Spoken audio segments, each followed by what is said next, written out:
Bonjour à tous, c'est Ancapostic, bienvenue dans cette nouvelle vidéo. On va étudier un sujet concernant le hip-hop aujourd'hui en allant chercher peut-être quelquefois des informations sur le jazz, la question du hip-hop académique. Alors c'est une notion que j'ai découvert un peu dans mes pensées récemment, toujours avec mes études au pôle supérieur. C'est souvent des problématiques qui viennent des cours à chaque fois. Vous commencez à être habitués. Pour rappel, le podcast est disponible sur Spotify et Deezer. Suivez sur YouTube aussi les vidéos. Il y a des belles vidéos qui arrivent. Les événements sur Instagram et les autres réseaux sociaux. Vous pouvez suivre tout ça là-bas. Merci pour l'écoute. Donc, le hip-hop académique, qu'est-ce que c'est que pour moi ? J'ai l'impression que ces dernières années, on a vu apparaître un hip-hop académique.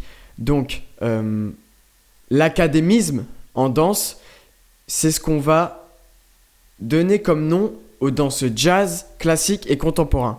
C'est-à-dire que c'est des danses reconnues dans les conservatoires, qui ont leur place, qui font l'objet de diplômes, qui font l'objet d'études sur du long terme dans les conservatoires et les écoles supérieures.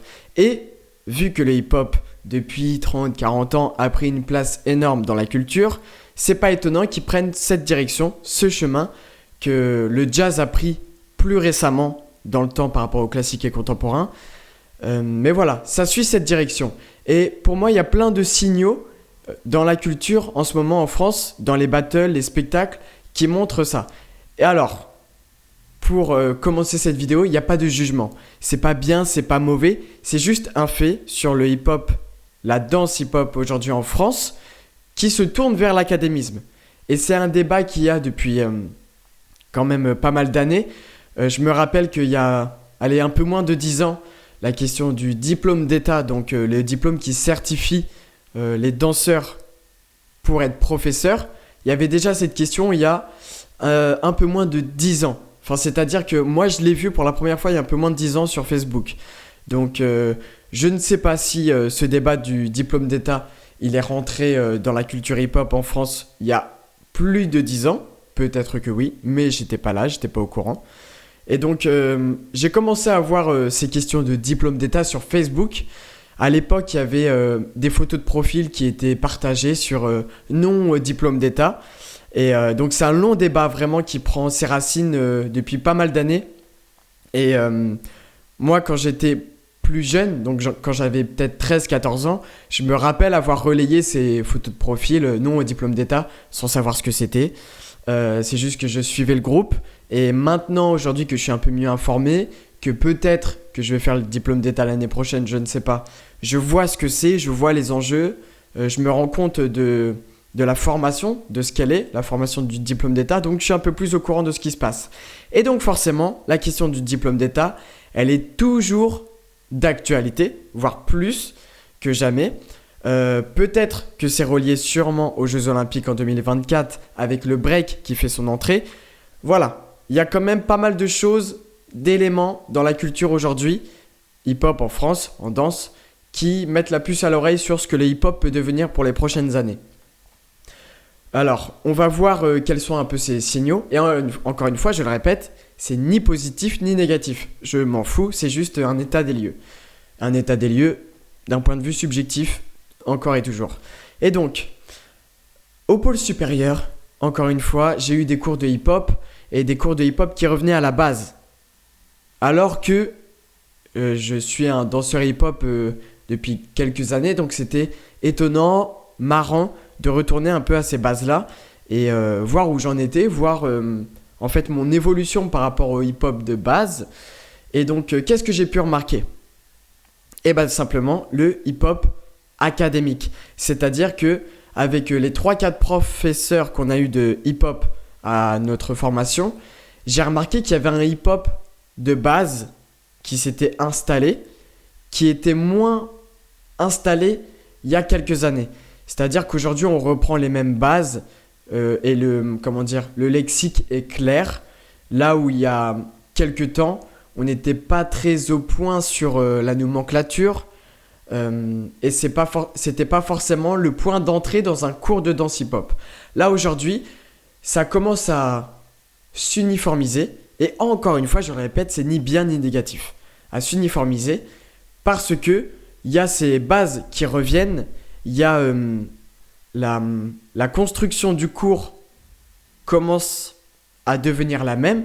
Donc on va commencer par le rocking, avec le bounce, le groove, puis ensuite on va passer au pas de base, ensuite on va passer à 2-3 routines, enchaînements, et ensuite à des chorégraphies, des variations, et puis si on a le temps dans le cours, des freestyles.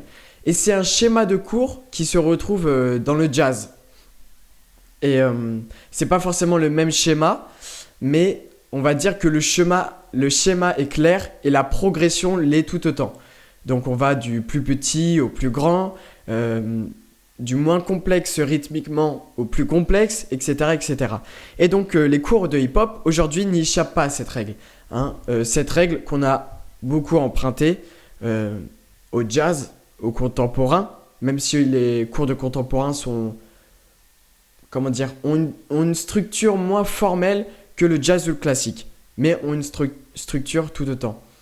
Et ce schéma de cours, cette progression, elle est bien évidemment empruntée, voire totalement prise, au cours de danse classique. Et c'est étonnant, parce que pendant longtemps, on a pu mettre en opposition le hip-hop et le classique, et aujourd'hui, on voit qu'il y a vraiment des ponts qui se forment entre ces deux disciplines, et c'est génial. Parce que longtemps, pendant les films, street dance, sexy dance, etc., on les mettait en opposition. Il y avait un gars et une fille qui tombaient amoureux. La fille, elle faisait du classique. Le gars, du hip-hop. Ok, on n'est plus à ça. Et moi, je trouve ça intéressant de voir comment les cours de danse hip-hop aujourd'hui reprennent une sorte de schéma dans les cours qui vient du classique. Intéressant. Comme quoi, il y a plus de ponts que l'on ne pense. Ok, donc ça, c'est un des premiers points qui m'a fait me dire, ok, il y a un hip-hop académique qui se forme. Et c'est d'autant plus surprenant que... Surprenant, non, en fait, c'est l'évolution normale. Mais que le hip-hop, aujourd'hui, soit rentré dans les écoles supérieures de jazz contemporain, etc. Classique, je ne sais pas s'ils ont eu des cours de hip-hop. Mais ça rentre dans les conservatoires. On l'a vu. Il y a des sections danse, je pense, au conservatoire à Châlons. Alors je ne sais plus si c'est une section à part entière, mais il me semble qu'il y avait un créneau de libre pour les entraînements de danse hip-hop où il y avait des danseurs qui venaient, etc. Et donc, il y a ce hip-hop dans les conservatoires, depuis longtemps quand même, on le sait. Et un autre point qui m'a fait me dire qu'il y a un hip-hop académique qui s'est formé, c'est la musique. Donc, toujours sur cette volonté de créer une base solide en danse hip-hop, il y a aussi une musique hip-hop de base. Donc, c'est pas très étonnant, mais c'est le boom bap, les battements par minute à 90. Voilà, tous ces schémas de rythme qui empruntent à la musique des années 90 du hip-hop, à la période qu'on considère comme l'âge d'or, comme la période classique du hip-hop. Et en fait, nous, en battle, la musique a évolué différemment de la musique hip-hop rap qui passe à la radio, qui est populaire. C'est-à-dire que nous, on a eu forcément beaucoup plus de production musicale sans rappeurs. C'est pas une généralité, mais il y a plus ça qui s'est développé. Il y a aussi forcément des sons rap connus américains plus que français qui sont toujours dans les battles. Et il y a des styles de musique qui ont été mis un peu de côté. Je pense à la trap, je pense à la drill, je pense au style de musique hip-hop cousin autour de ce hip-hop de base, considéré comme de base, qui est le boom bap. Ça, on y reviendra plus tard. Et en fait, ça fait écho à mes autres vidéos où je disais comment considérer la trap, comment considérer la drill et tous ces autres styles de musique. Voilà. Et donc, il y a ce boom bap de base qui maintenant est omniprésent dans les battles et dans les cours.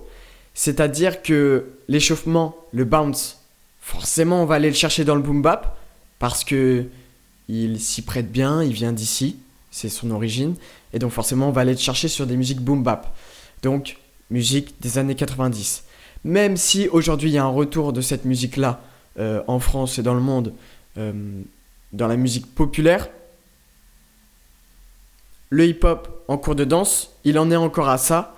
Et il a moins été chercher les autres styles de musique hip-hop. Voilà. Et donc tout ça me fait penser, encore une fois, qu'il y a un hip-hop académique, avec un lexique de base très clair, une musique de base très claire, des schémas de rythme, limite il y en a un ou deux, au niveau de la musique.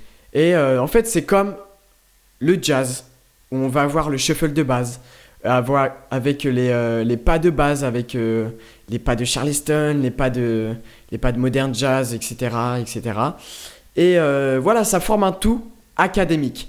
Et en quoi le hip-hop est académique et tend vers ça, même si pour moi il l'est déjà très clairement, c'est parce que voilà, il y a cette question du diplôme d'État, il y a cette question de rentrer dans le champ des danses dans les conservatoires, mais aussi il a pris énormément de place dans les théâtres. Ça, on l'a vu avec les vidéos que je vous ai faites récemment sur Au Menu, avec la liste des spectacles. On a vu qu'il y avait beaucoup de hip-hop. Forcément, moi, j'ai été très attentif à cette programmation, parce que c'est ma culture et mes goûts. Mais plus je regardais les programmations, plus je me rendais compte que les hip-hop prenaient une place de malade sur les scènes. Le hip-hop, mais aussi tous les styles de danse cousins, voire cousins très éloignés, qu'on range dans la case culture urbaine. Donc le vogue, le crump, le walking, voilà, toutes ces danses-là. La house, énormément. Et donc, voilà, on a aussi sur scène, dans les théâtres conventionnés, nationaux, ce hip-hop. Et en fait, ça crée, comme je vous ai dit, un tout. Dans les cours de danse, il y a un schéma de cours qui est clair, qu'on peut du coup reproduire dans les conservatoires, les écoles supérieures, dans les formations comme le diplôme d'État. On a aussi une grande présence scénique dans les théâtres. On a une musique de base. Franchement, le hip-hop est bien parti pour devenir académique, rentrer dans les conservatoires et avoir le diplôme d'État. Et la question du diplôme d'État, elle faisait peur beaucoup de monde à l'époque et encore aujourd'hui, parce que ça veut dire que tous les professeurs de danse hip-hop qui sont déjà installés depuis des dizaines d'années, voire plus récemment, est-ce qu'ils vont devoir repasser ce diplôme ? Est-ce qu'ils vont avoir le droit à des équivalences de par leur ancienneté, leur parcours, le nombre de battles gagnés, j'en sais rien. Comment on met ça en place ? Parce que je le rappelle, pour ceux qui ne le savent pas, mais au diplôme d'État, au CND, au Centre National de la Danse, il y a une formation en 200 heures. Donc, on a la formation en 2 ans pour valider tous les UV. On a la formation en 400 heures quand tu as déjà validé les UV, histoire de la danse, analyse du mouvement, etc., etc., au cours d'une formation supérieure, comme moi à mon école. Et donc, tu n'auras que la pédagogie à passer dans cette formation 400 heures. Mais tu as aussi la formation en 200 heures. La formation en 200 heures, c'est réservé aux professionnels, ils disent, parce que tu dois avoir validé un certain nombre d'années dans une certaine structure. Donc, les personnes qui ont validé 3 ans dans les structures comme les centres chorégraphiques nationaux, des compagnies certifiées, les opéras en France, sont légitimes et peuvent postuler à cette formation en 200 heures. Sauf que cette formation, elle est valable qu'en classique et en contemporain. Il n'y a pas cette formation en jazz parce qu'il n'y a pas assez de demandes. Ok. Mais c'est aussi parce que j'imagine il n'y a pas de centre chorégraphique axé jazz. Donc comment tu peux faire valoir 3 ans dans des grandes compagnies de jazz, centres chorégraphiques nationaux, tournées jazz, quand il n'y en a pas ? C'est une grosse problématique que nous on rencontre parce que moi j'aurais bien aimé passer cette formation en 200 heures l'été concernant le jazz, sauf qu'elle n'est pas ouverte parce qu'il n'y a pas de demande. Et une personne, ça va pas. Il faut au minimum 8-10 personnes, un truc comme ça. Voilà. Et donc on peut se demander si le hip-hop ne va pas tendre vers cela, vers cette formation accélérée en 200 heures, parce qu'il y aurait certaines personnes qui auraient déjà validé des 3 ans dans des compagnies ou qui auraient gagné un certain nombre de battles. On peut l'imaginer ça, vraiment on peut l'imaginer. Que tu aies gagné un certain nombre de battles et tu aies ton diplôme d'État. Ouais mais non, je pense pas, parce qu'il y a la pédagogie et la pédagogie ça n'a rien à voir avec les battles, bref. on ne sait pas comment ils vont organiser cela. Mais on peut imaginer des sortes de chemins pour faire valoir ton ancienneté dans le hip-hop et tes années d'expérience en tant que professeur sans avoir passé la formation.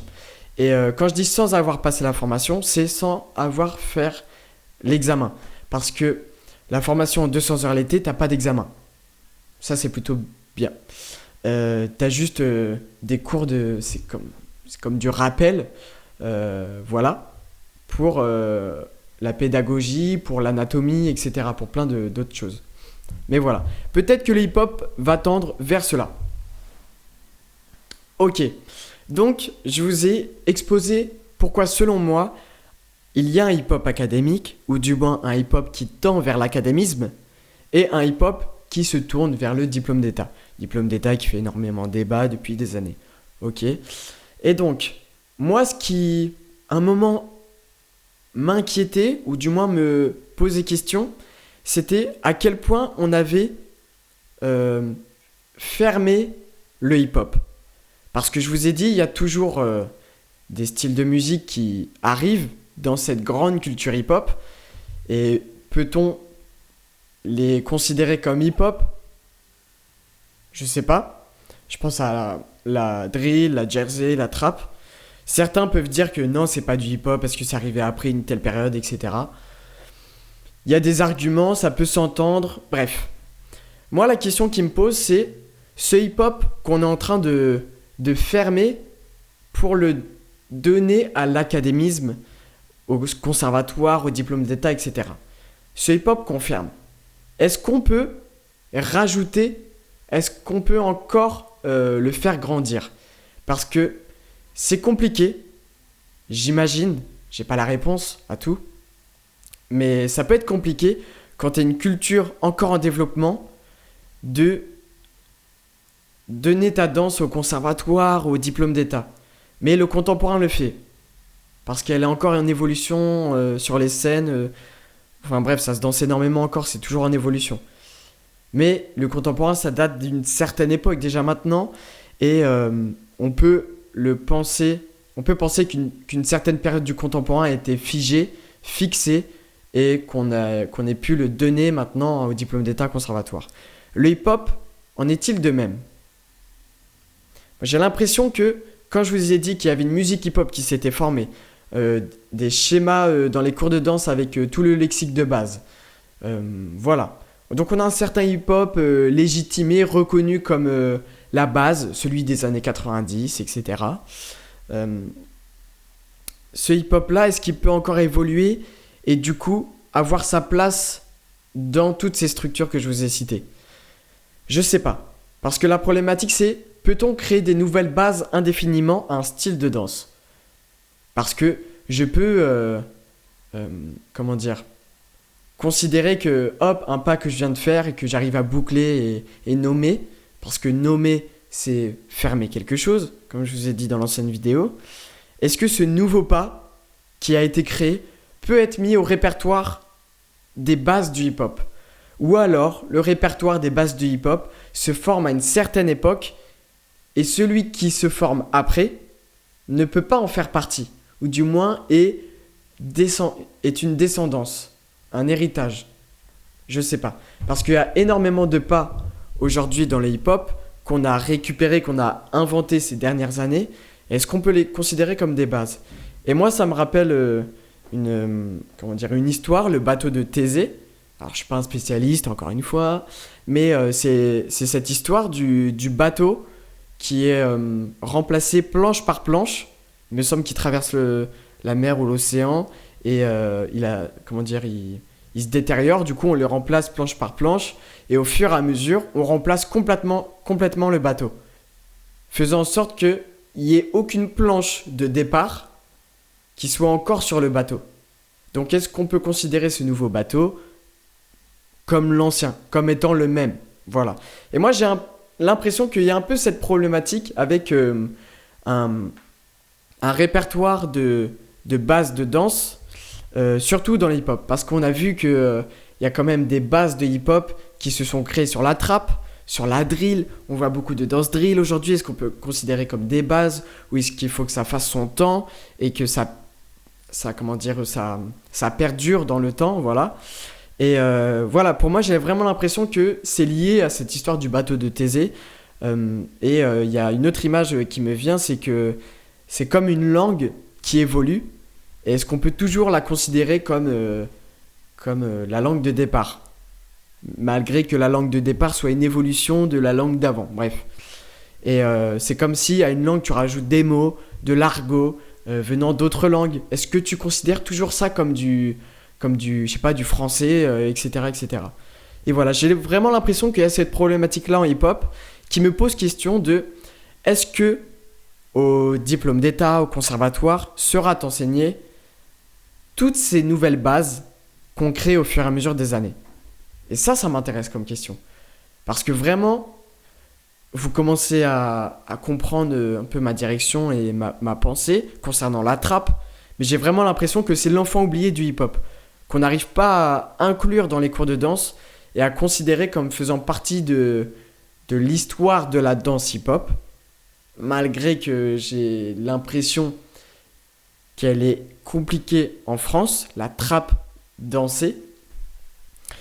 Et donc ça me pose question là-dessus. Voilà.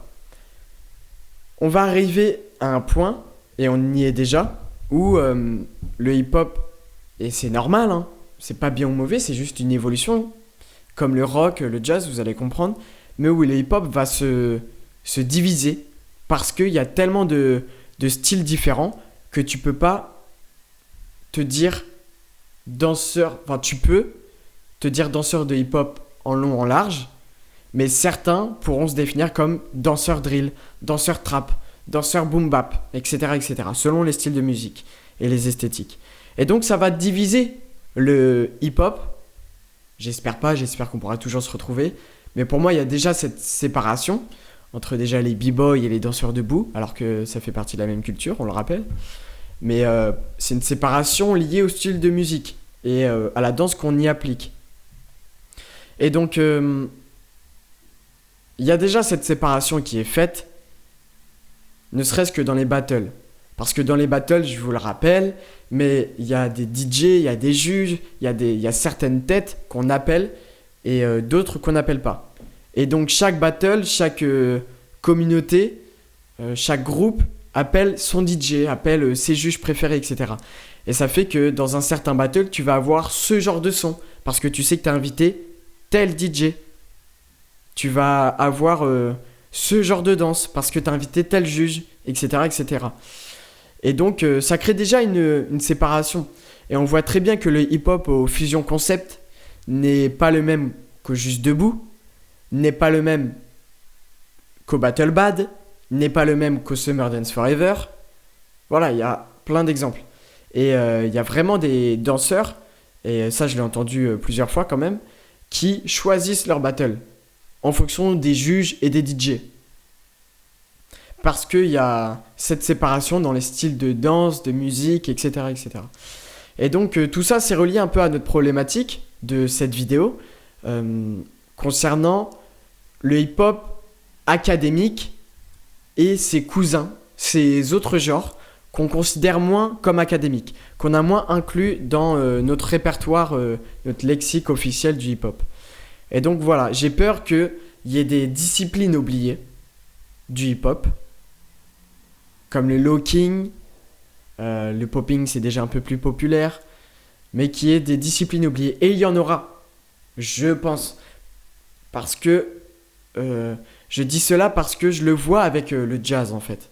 Et encore une fois, je fais du lien entre le hip-hop et le jazz. Mais en jazz, au conservatoire, au pôle supérieur, on pratique un certain type de jazz, des certains types de jazz, pour parler au pluriel, pour pas dire qu'il n'y a qu'un jazz qui est pratiqué. Mais c'est qu'en fait, il y a tellement de styles de danse jazz que tu peux pas tout mettre en fait dans une formation.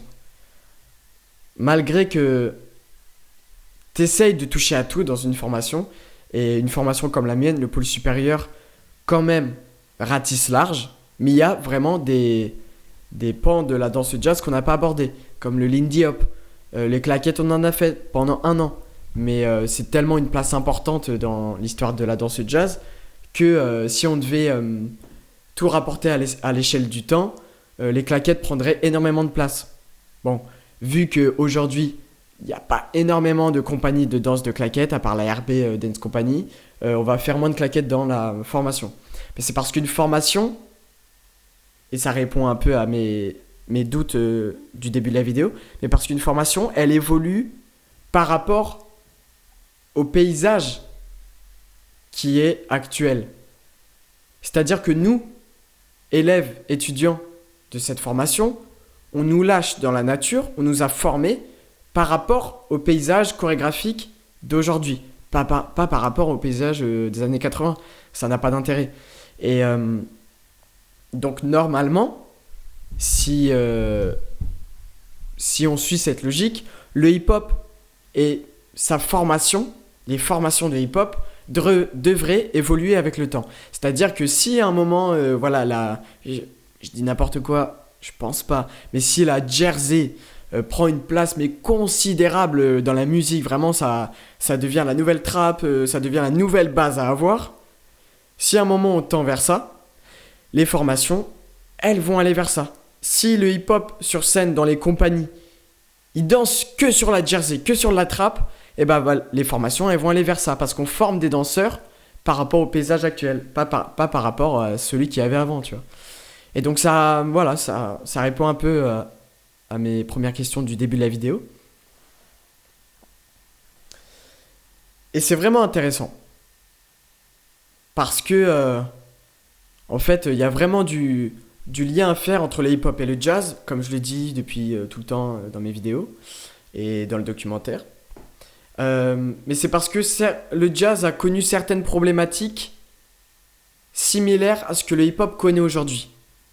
Donc c'est pour ça que je me dis, et encore une fois, je ne connais pas toutes les histoires dans le jazz, la danse, encore moins toutes les histoires de la danse jazz pour le diplôme d'État, et je suis beaucoup moins au courant qu'avant de ce qui se passe dans les hip-hop, mais j'essaye de voir les connexions entre les deux disciplines qui sont mes deux cultures.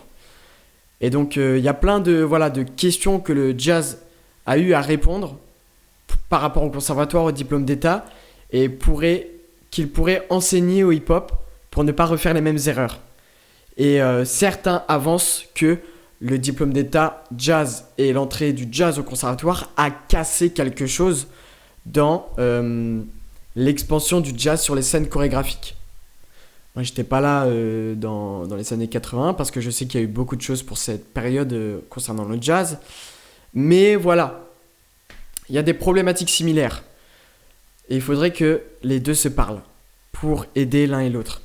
Et aujourd'hui, comme je l'ai dit un peu dans d'autres vidéos, mais le jazz souffre de sa perte d'identité, de son identité qui s'est fondue dans le contemporain, dans le hip-hop, et souffre de sa non-reconnaissance, ne serait-ce que le mot jazz, souffre de ça sur les scènes conventionnées, nationales, théâtre, etc.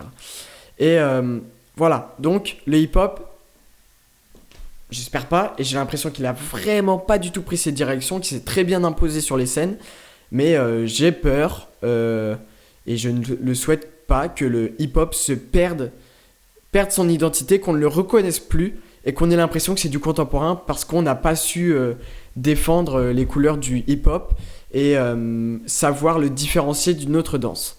Parce que le jazz, à certains moments, je vais essayer de trouver le bon mot. Ce que le jazz, à certains moments, a mal fait. Est-ce que c'est le jazz qui l'a mal fait? Je sais pas. Mais on a beaucoup confondu le jazz avec le contemporain, hein, et certains aspects du jazz avec le classique. Dans le jazz très lyrique avec les grands sauts, etc. Je pense à ça. Mais voilà, et il faut pas que le hip-hop se perde totalement dans le contemporain, parce que le contemporain absorbe tout sur son passage, absorbe toutes les nouvelles influences, et je sais pas comment c'est fait, ça, c'est quand même incroyable. Mais comment le contemporain arrive à tout rallier vers lui et à effacer certaines identités. Et voilà, je vous ai dit, pour le jazz, vraiment, ça pourrait être l'objet d'un autre podcast avec d'autres amis, on se sait, mais ça pourrait être l'objet d'un autre podcast. Il ne faut pas que le hip-hop se perde dans le contemporain jusqu'à ne plus arriver à être nommé. Ça serait chiant. Ah voilà, c'est ça. Le fait que le jazz se soit perdu dans le contemporain, ça veut dire qu'on l'a perdu sur scène. On l'a perdu dans les créations. On n'arrivait plus à le voir, à le distinguer. Et la seule chose qui est restée très claire du jazz, c'était le jazz du conservatoire, le jazz des formations, le jazz des cours de danse et des comédies musicales. Et donc c'est ça la problématique qu'on pourrait connaître dans le hip-hop académique qui tend vers le diplôme d'État, etc. Et tout cet univers de l'académisme. C'est ça la problématique, pour moi. Je vais passer à un autre point. On va essayer de... On clôt ce chapitre du hip-hop sur scène par rapport au jazz. Moi, il y a un point qui m'intéresse grandement et qui revient sur les bases, le lexique de base du hip-hop, c'est comment on intègre des bases dans un répertoire, dans un dictionnaire de la danse. J'ai l'impression, et vous me direz dans les commentaires, mais que un pas de danse fait son entrée dans un répertoire commun par un phénomène de popularisation, si on peut appeler ça comme ça. C'est-à-dire qu'il y a un danseur hip-hop, danseur jazz, etc. J'imagine que c'est le cas pour d'autres danses. Le classique, je sais pas. Ça fonctionne autrement. Mais en hip-hop, il y a des pas qui ont été exécutés ces 20 dernières années, qui étaient à la base une originalité, une création. Et qui après cette création, tellement elle a émerveillé, tellement elle a plu aux autres danseurs et au public, elle s'est transmise de corps à corps. Et donc ça devenait plus le mouvement original d'un danseur, mais ça devenait un mouvement de plusieurs danseurs. Je pense à la vrille en break.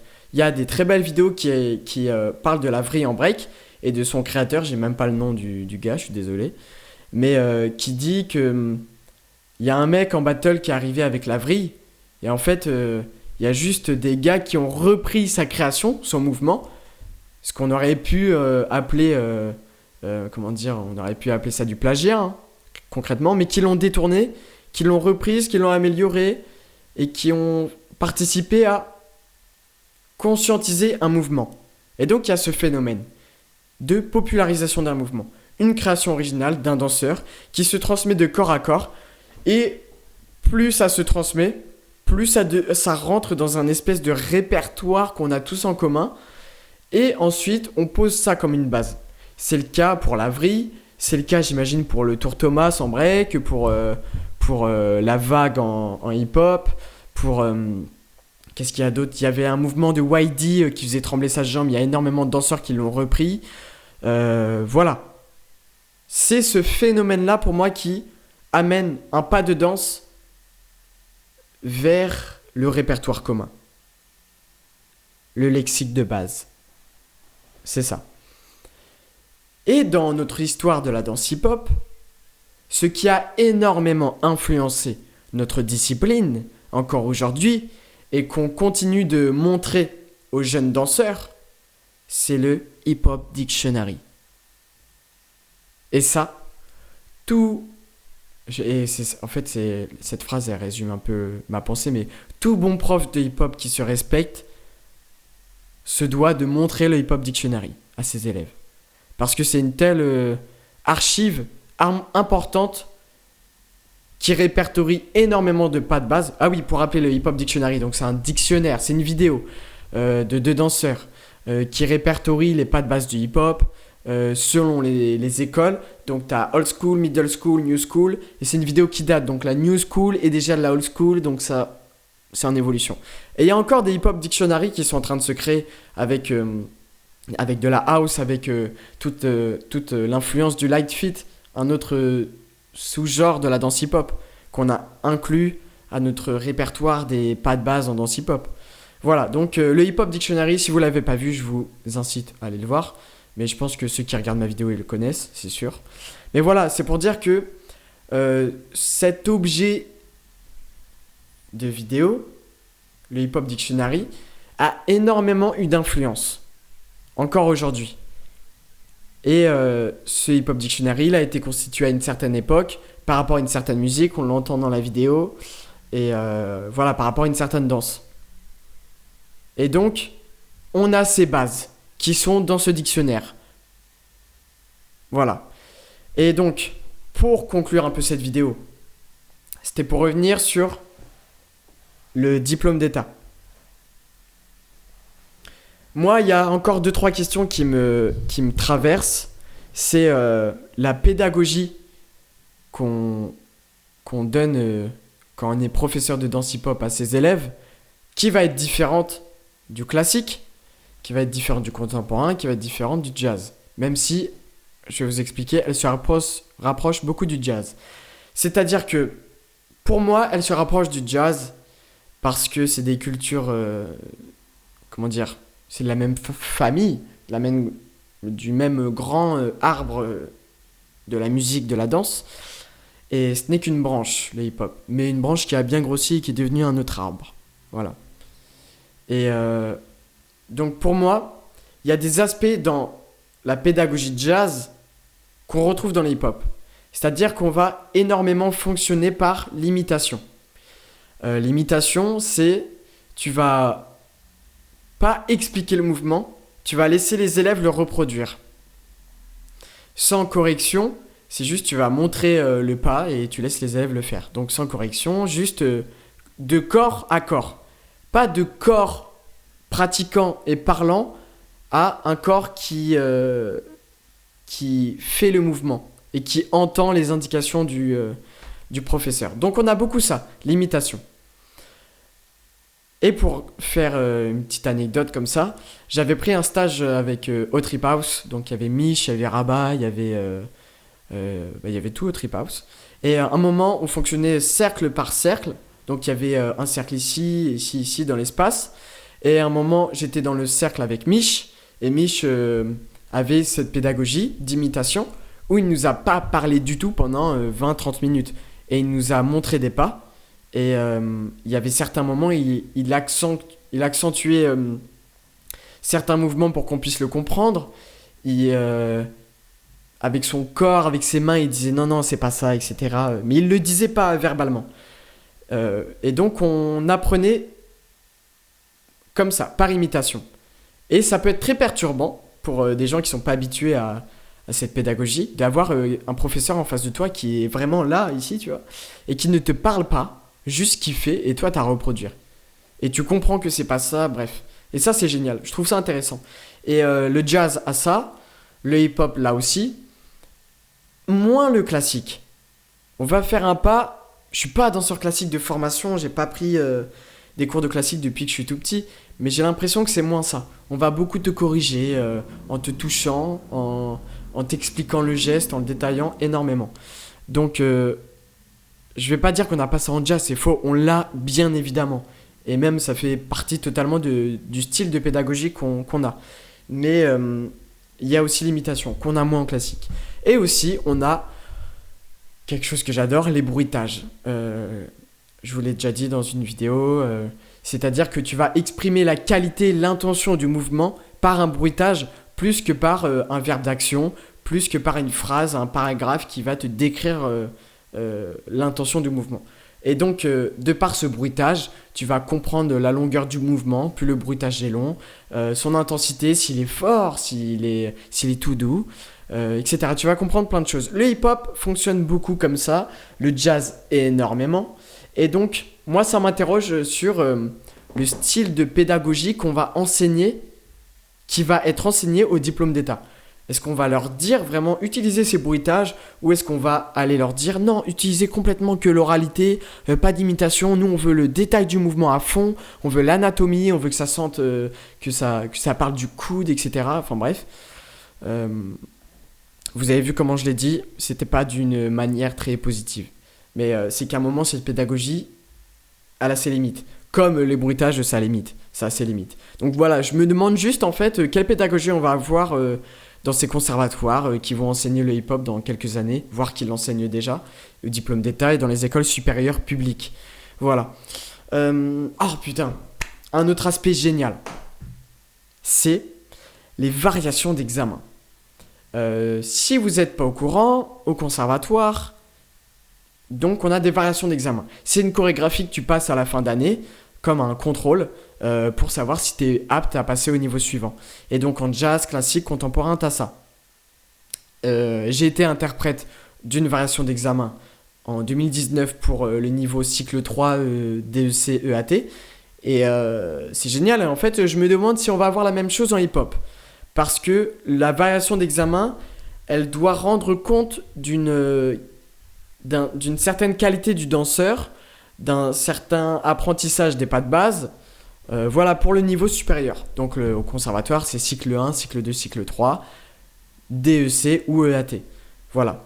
Et donc dans ces variations d'examen, on a un certain attendu, une certaine attente, et notamment une tenue. Quand je dis une tenue, c'est pas la posture du corps, c'est les vêtements.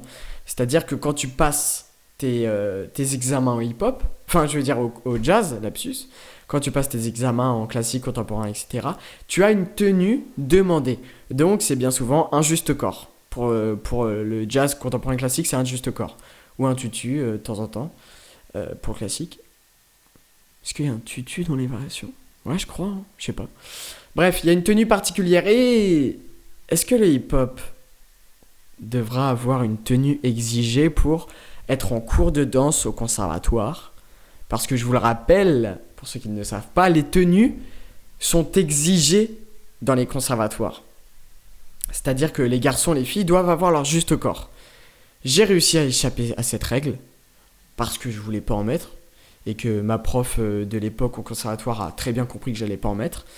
Mais voilà. Et pour les variations d'examen, encore plus, c'est demander une tenue exigée.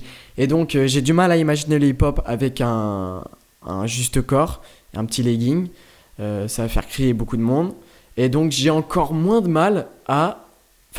de mal, à penser que le hip-hop exigera une tenue hip-hop, genre un pantalon cargo et un pull à capuche pour entrer en cours ou quoi. Non, j'y crois pas. Je pense que ça va être assez libre par rapport à ça.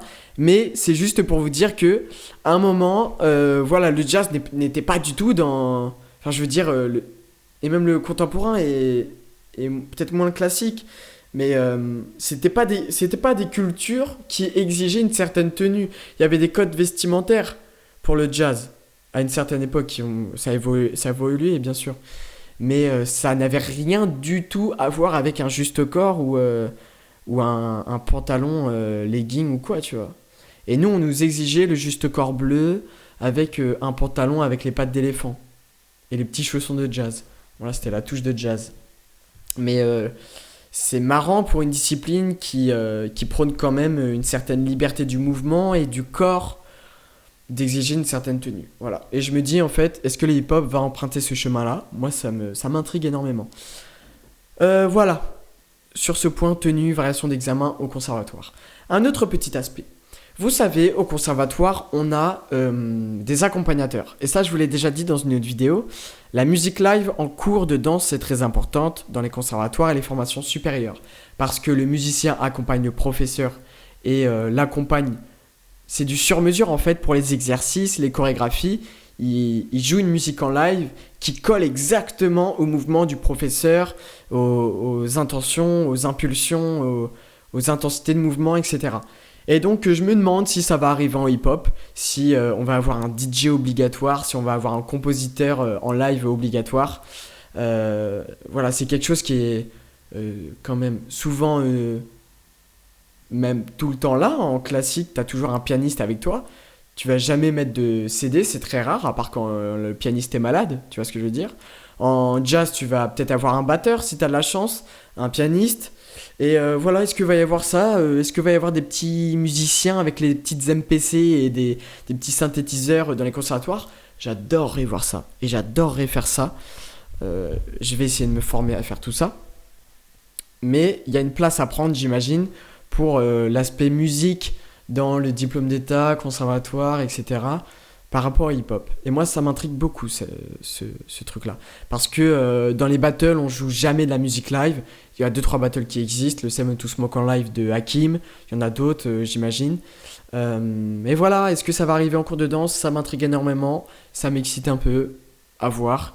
Et donc pour fermer un peu cette vidéo de conservatoire, etc., je vous ai dit qu'à un moment, il y avait des certains aspects du jazz qui avaient été oubliés, en tout cas mis de côté, depuis qu'il était entré au conservatoire et dans les écoles supérieures, au public, etc. Et moi, j'ai peur que ça arrive aussi en jazz, en hip-hop, pardon. C'est-à-dire que, et je vous ai dit, j'avais un certain début de réponse, c'était parce que la formation devait coller au paysage actuel de son style. Et donc moi, je me demande, en fait, si dans les années à venir, il n'y a plus du tout de trap, il n'y a plus du tout de drill qui se danse, est-ce que ça veut dire qu'on va arrêter d'enseigner cela dans les cours de danse? Déjà que c'est très peu enseigné, la trap et la drill dans les cours de danse. Mais voilà, en fait, ça me pose question. Parce que le jazz, il n'y a pas forcément beaucoup de Charleston. Il n'y a pas de danse swing, il n'y a pas forcément de l'indie hop. Même si la danse de couple jazz, en fait, ça existe. Comment dire, c'est imprégné dans l'histoire de la danse jazz, quoi. Et ça, on ne le traverse pas. Les claquettes, on l'a traversé, mais pas énormément. Et du coup, ça va créer... encore une fois de plus, une certaine division dans le milieu, dans la culture, mais une division, encore une fois, je sais pas si c'est positif, négatif, et je m'en fous un peu, mais c'est juste que tu vas avoir un hip-hop, académique, un hip-hop underground, je l'ai mal prononcé, underground, voilà, qui existe déjà pour moi. Il y a déjà un peu cette séparation. Et est-ce qu'on aura encore l'occasion de se retrouver dans des battles tous ensemble? Est-ce que ça a été le cas? Oui, ça a été le cas un moment, mais j'étais pas forcément là pour le voir. Mais j'ai l'impression déjà, il y a un peu moins de 10 ans, il y avait moins de séparation. Voilà. Mais c'est juste des chemins qui s'écartent, mais c'est pour faire grandir les branches en fait. Et c'est en ça que je dis que c'est pas négatif. C'est que diviser une culture, c'est l'étendre. Et c'est créer des branches qui, derrière, créeront encore d'autres branches et d'autres styles. Donc ça ne fait que s'éparpiller, influencer, et ça fait plus de création. C'est en ça que je trouve que c'est pas forcément négatif. C'est que plus on divise quelque chose, plus on le laisse grandir. Plus on sème des graines à droite, à gauche, plus on les laisse grandir et faire pousser d'autres arbres. Et c'est ça qui est beau. Et il y a un aspect négatif à cette division, c'est que est-ce qu'on aura des événements, des créations qui arriveront à joindre un peu tous les bouts d'une culture. Moi, j'ai l'impression qu'en jazz, en tout cas en France, c'est pas forcément le cas. Et en même temps, c'est un travail super dur. Tu peux pas mêler toutes les danses jazz. C'est un boulot titanesque. Et voilà, je me demande en fait si ça va arriver au hip-hop. Parce que j'ai l'impression que ce hip-hop tend vers ça, vers tout ce que je vous ai dit. Et que le jazz a eu ses problématiques et est devenu ce qu'il est devenu aujourd'hui. Des questions sans réponse, on verra ça dans les années à venir. Je vous laisse. Merci à tous, c'était Encapostique pour ce petit podcast tranquille, là c'était détente, sur un sujet concernant le diplôme d'état, le conservatoire, le rapport qu'entretient le hip-hop à toutes ces notions, comment ça a changé par rapport au jazz. Je vous ai énormément parlé de jazz aujourd'hui. On se retrouve pour une prochaine vidéo, et n'hésitez pas à suivre tous les autres projets sur Instagram, sur YouTube. Abonnez-vous s'il vous plaît, partagez les vidéos. J'aimerais que ça grandisse un peu tout ce qu'on est en train de mettre en place, vous et moi. Moi ça m'aide énormément. Voilà, on fait toujours peu de vues mais c'est pas grave, on continue de faire le taf. Merci à tous, bisous.